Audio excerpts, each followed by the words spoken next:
Hello guys, welcome back to another story about a true love, उजाले की ओर।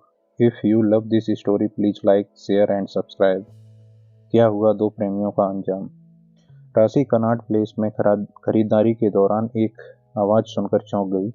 उसने पलटकर इधर उधर देखा तो उसे कोई नजर नहीं आया। उसे लगा शायद गलतफहमी हुई है। उसने ज्यों ही दुकानदार को पैसे दिए, दोबारा राशि पुकारने की आवाज आई।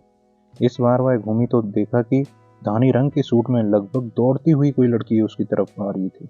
राशि ने दिमाग पर जोर डाला तो पहचान लिया। उसे चीखती हुई सी बोली, नीरजा, तू यहाँ कैसे?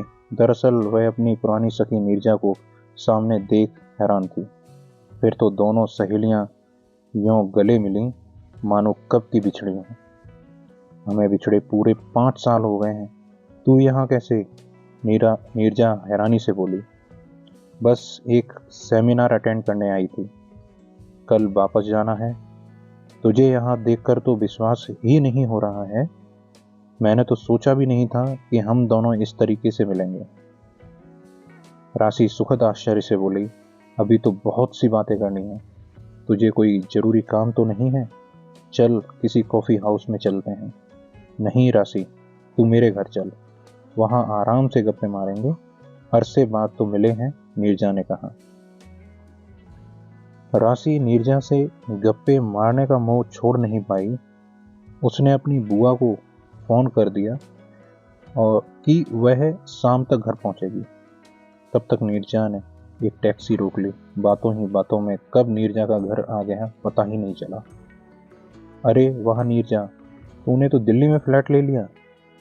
किराए का है यार, नीरजा बोली। तीसरी मंजिल पर नीरजा का छोटा सा फ्लैट देखकर राशि काफी प्रभावित हुई। फ्लैट को सलीके से सजाया गया था।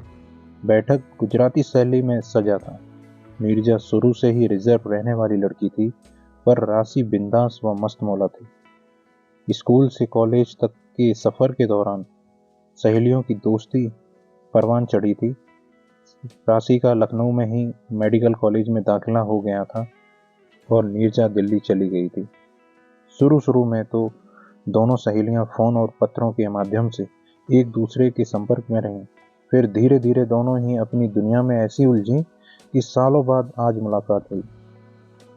राशि ने उत्साह से घर आते आते अपने करियर व शादी तय होने की जानकारी भी नीरजा को दे दी थी, परंतु नीरजा ऐसे सवालों के जवाबों से बच रही थी।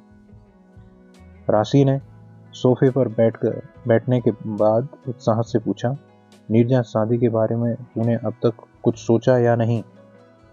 अभी तक कुछ नहीं सोचा, नीरजा बोली। तू बैठ, मैं कॉफी लेकर आती हूँ। राशि उसके घर का अवलोकन करने लगी। बैठक ढंग से सजाया गया था। एक शेल्फ में किताबें ही किताबें थीं। नीरजा ने आते वक्त बताया कि वह किसी पब्लिकेशन हाउस में काम कर रही थी। राशि बैठक में लगे सभी चित्रों को ध्यान से देखती रही। उसकी नीरजा से जुड़ी बहुत सी पुरानी यादें धीरे धीरे ताजा हो रही थी। उसने सोचा भी नहीं था कि उसकी नीरजा से अचानक मुलाकात हो जाएगी। राशि बैठक से उसके दूसरे कमरे की तरफ चल पड़ी, जहां एक छोटा सा बेडरूम था जो सलीके से सजा हुआ था। राशि को वह सुकून भरा लगा। थकी हुई राशि आरामदायक बेड पर आराम से सैंडल उतार कर बैठ गई। नीरजा, यार कुछ खाने को भी लेकर आना, वह वहीं से चिल्लाई। नीरजा हंस पड़ी। वह सैंडविच बना ही रही थी। किचन से ही वह बोली, राशि तू अभी कितने दिन है दिल्ली में? मुझे तो आज रात ही 10 बजे की ट्रेन से लौटना है। कुछ दिन और नहीं रुक सकती क्या? नीरजा बोली। माँ ने बहुत मुश्किल से सेमिनार अटेंड करने की इजाजत दी है। कल लड़के वाले आ रहे हैं मुझे देखने, राशि चहकते हुए बोली। राशि, तू अरेंज मैरिज करेगी क्या? विश्वास नहीं होता, नीरजा हंस पड़ी। इंदर अच्छा लड़का है, हैंडसम भी है, फोटो देखेगी उसकी? राशि ने कहा। उससे फिर अचानक उसने उत्सुकतावश नीरजा की एक डायरी उठा ली और बोली उससे, ओ तो मैडम को अभी भी डायरी लिखने का समय मिल जाता है। तभी कुछ तस्वीरें डायरी से नीचे गिरी। राशि ने वे तस्वीरें उठा ली और ध्यानपूर्वक उन्हें देखने लगी। तस्वीरों में नीरजा किसी पुरुष के साथ थी। वे अंतरंग तस्वीरें साफ बयां कर रही थीं कि नीरजा का रिश्ता उस शख्स से बेहद गहरा था। राशि बार बार उन तस्वीरों को देख रही थी। उसके चेहरे पर कई रंग आ जा रहे थे। उसे कमरे की दीवारें घूमती सी नजर आई। तभी नीरजा आ गई। उसने जल्दी से ट्रे राशि के हाथ से वे तस्वीरें लगभग छीन ली। राशि ने आश्चर्य से पूछा, नीरजा, बात क्या है? नीरजा उससे आंखें चुराकर विषय बदलने की कोशिश करने लगी, परंतु नाकामयाब रही। राशि ने कड़े शब्दों में पूछा तो नीरजा की आंखें भर आईं। फिर जो उसने बताया उसे सुनकर राशि के पांव तले जमीन खिसक गई। नीरजा ने बताया कि 4 साल पहले वह जब दिल्ली आई तो उसकी मुलाकात नील से हुई थी। दोनों स्ट्रगल कर रहे थे। कॉल सेंटर की एक नौकरी के इंटरव्यू में दोनों की मुलाकात हुई थी। धीरे धीरे उनकी मुलाकात दोस्ती में बदल गई। नीरजा को नौकरी की सख्त जरूरत थी, क्योंकि दिल्ली में रहने का खर्च उठाने में उसके माता पिता असमर्थ थे। नीरजा ने इस नौकरी का प्रस्ताव यह सोचकर स्वीकार कर लिया था कि बाद में किसी अच्छे ऑफर के बाद यह नौकरी छोड़ देगी। ऑफिस की वैन उसे लेने आती थी, लेकिन उसके मकान मालिक को यह बिल्कुल भी पसंद नहीं था कि वह रात में बाहर जाए। इधर नील को एक मामूली सी नौकरी मिल गई। वह अपने रहने के लिए एक सुविधाजनक जगह ढूंढ रहा था। एक दिन कनॉट प्लेस में घूमते हुए अचानक नील ने एक साझा फ्लैट किराए पर लेने का प्रस्ताव नीरजा के सामने रखा। नीरजा उसके प्रस्ताव पर शक पका गई। नील ने उसके चेहरे के भावों को भांप कर कहा, नीरजा, तुम रात के 8 बजे जाती हो और सुबह 8 बजे आती हो। मैं सुबह 8:30 बजे निकला करूंगा तथा शाम को 7:30 बजे आया करूंगा। सुबह का नाश्ता मेरी जिम्मेदारी व रात का खाना तुम बनाना। इस तरह हम साथ रहकर भी अलग अलग रहेंगे। नीरजा सोच में पड़ गई थी। संस्कारी नीरजा का मन उसे इस एडजस्टमेंट में रोक रहा था, परंतु नील का निश्चल व्यवहार उसे मना करने में सफल हो गया। दोनों पूरी ईमानदारी से एक दूसरे का साथ देने लगे। 1 घंटे का जो समय मिलता उसमें दोनों दिन भर क्या हुआ एक दूसरे से बातें बताते। दोनों की दोस्ती एक दूसरे के सुख दुख में काम आने लगी थी। नीरजा ने उस 2 कमरे के फ्लैट को घर बना दिया। उसने नील की पसंद के पर्दे लगवाए तो नील ने भी रसोई जमाने में उसकी पूरी सहायता की थी। इतवार की छुट्टी का रास्ता भी नील से ईमानदारी से निकला। दिन भर दोनों घूमते। शाम को नीरजा जब घर आ जाती तो नील अपने दोस्त के यहाँ चला जाता। इंसानी रिश्ते बड़े अजीब होते हैं साहब। वे कब एक दूसरे की जरूरत बन जाते हैं यह उन्हें स्वयं भी पता नहीं चलता। नीरजा और नील शायद यह समझ ही नहीं पाए कि वे जिसे दोस्ती समझ रहे हैं वह दोस्ती अब प्यार में बदल चुकी है। नीरजा अचानक रुकी। उसने अपनी सांसें संयुक्त कर राशि को बताया कि उस दिन बरसात हो रही थी। जोरों का तूफान था। टैक्सी या कोई भी सवारी मिलना लगभग असंभव था। वे दोनों यह सोचकर बाहर नहीं निकले कि बरसात थमने पर नील अपने दोस्त के यहाँ चला जाए, पर बरसात थमने का नाम ही नहीं ले रही थी। नील शायद उस तूफानी रात में निकल भी जाता, पर नीरजा ने उसे रोक लिया। वह तूफानी रात नीरजा की जिंदगी में तूफान ला देगी, इसका अंदेशा नीरजा को नहीं था। तेज सर्द हवाएं उसके बदन को सिहरा जाते। नीरजा व नील दोनों अंधेरे में चुपचाप बैठे थे। बिजली गुल थी। नीरजा को डर लगा रहा था। नील ने मजबूती से उसका हाथ थाम लिया। तभी जोर की बिजली कड़की और नीरजा नील के करीब आ गई। दोनों अपनी बढ़ी हुई धड़कनों के सामने कुछ और न सुन सके। दिल में उठे तूफान की आवाज के सामने बाहर के तूफान की आवाज दब गई थी। नीरजा के अंतर्मन में दबा नील के प्रति प्रेम समर्पण में परिवर्तित हो गया। नील ने नीरजा को अपनी बाहों में भर लिया।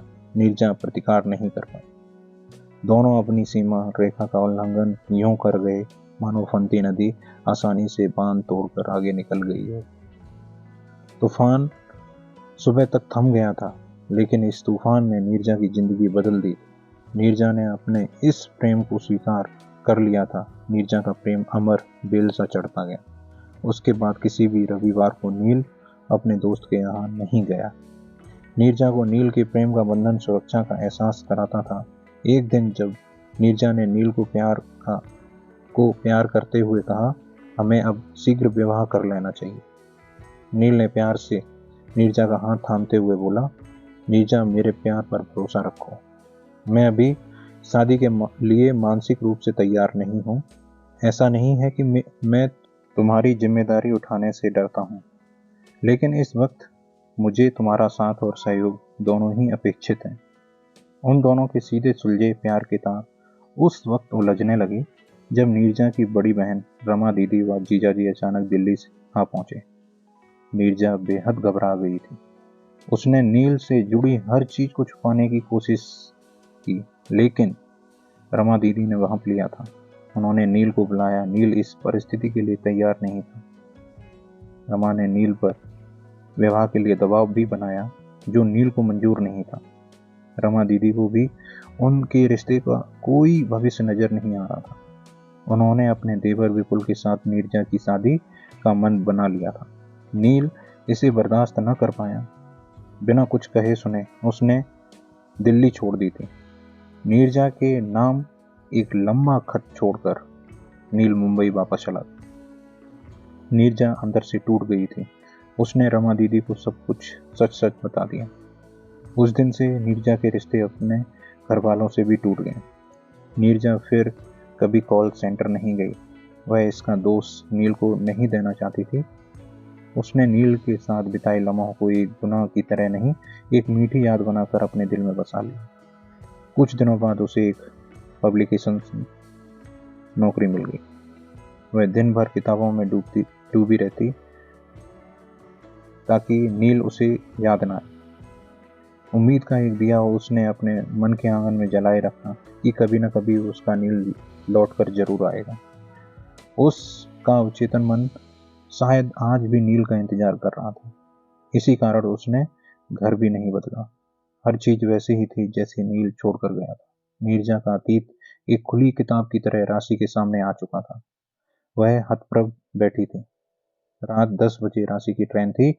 नीरजा के अतीत पर कोई टिप्पणी किए बगैर राशि ने उससे विदा ली। सफर के दौरान राशि की आंखों में नींद नहीं थी। वह नीरजा की उलझी जिंदगी के बारे में सोचती रही। अगले दिन शाम को इंदर अपनी माँ व बहन के साथ आया। राशि ने ज्यों ही बैठक में प्रवेश किया, सबसे पहले लड़के की माँ को शिष्टता के साथ नमस्ते किया। फिर वह लड़के की तरफ पलटी और अपना हाथ बढ़ाकर परिचय दिया। हेलो, आई एम डॉक्टर राशि। इंदर ने भी खड़े होकर हाथ मिलाया। हेलो, आई एम इंदर नील। कुछ औपचारिक बातों के बाद राशि ने इंदर की माँ से कहा, आंटी आप बुरा ना माने तो मैं इंदर नील से कुछ बातें करना चाहती हूँ। हाँ हाँ क्यों नहीं, इंदर नील की माँ हचकचाकर बोली। वे दोनों ऊपर टेरेस पर चले गए।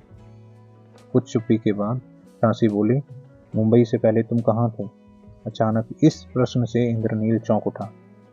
दिल्ली, इंद्रनील ने कहा। मैं तुम्हें नील बुला सकती हूँ? नीरजा भी तो इसी नाम से तुम्हें बुलाती थी।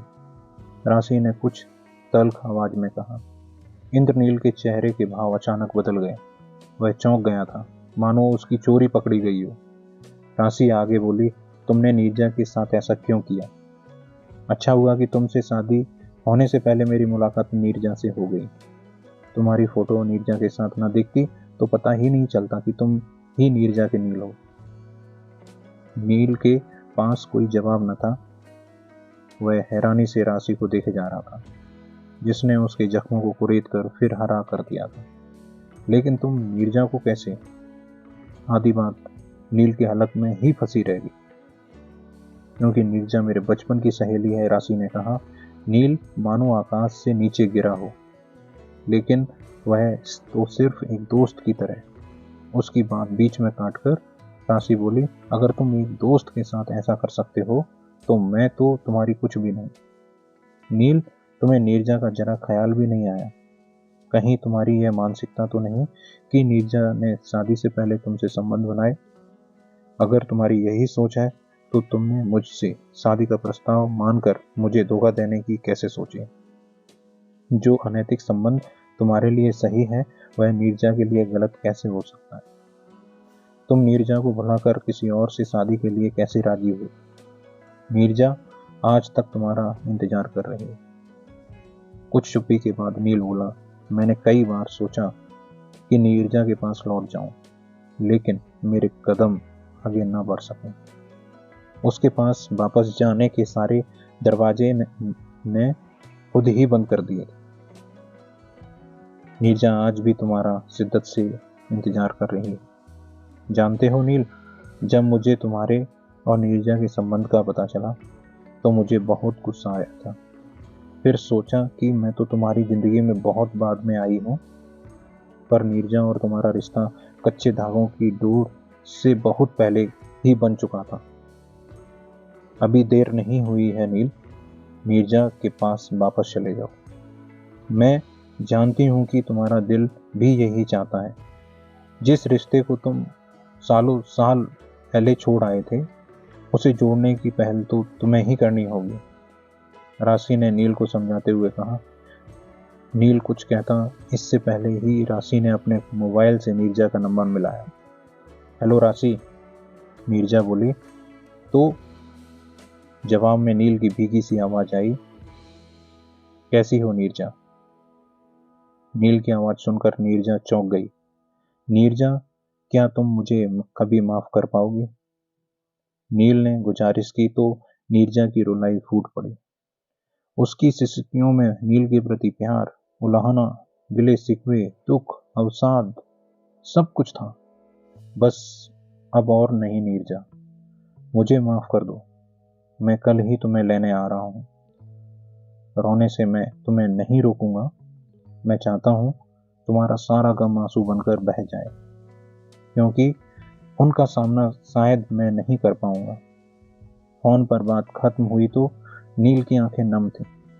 वह राशि के दोनों हाथ पकड़कर कृतज्ञता से बोला, थैंक यू राशि, मुझे इस बात का एहसास कराने के लिए कि मैं क्या चाहता हूं, वरना नीरजा के बगैर मैं कैसे अपना जीवन निर्वाह करता। और इस प्रकार नील व नीरजा की जिंदगियों ने अंधेरी गलियों को पार कर उजाले की ओर कदम रख दिया था। इस प्रकार ये स्टोरी यहीं एंड होती है। अगर आपको ये स्टोरी पसंद आई हो तो please like, share and subscribe. Thank you.